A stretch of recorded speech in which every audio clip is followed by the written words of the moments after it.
কষ্ট করে পরীক্ষার জন্য প্রিপারেশন নিলেন আপনি কয়েক মাস, কিন্তু ফলাফল যখন ভালো হয় তখন একটা আনন্দ আছে না নাই?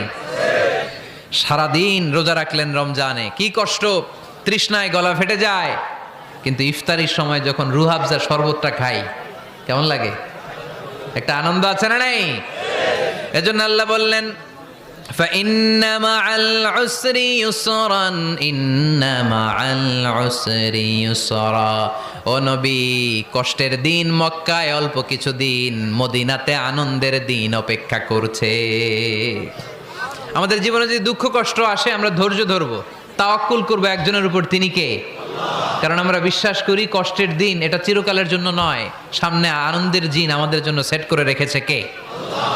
তাহলে আমরা সূরাতুল ইনশিরাহ থেকে 3টা নেয়ামতের বর্ণনা শুনলাম, বিশ্বনবীকে কি সান্ত্বনা দেয়া হলো সেটা শুনলাম। এবার 2টা গাইডলাইন শুনে তাফসীর আমরা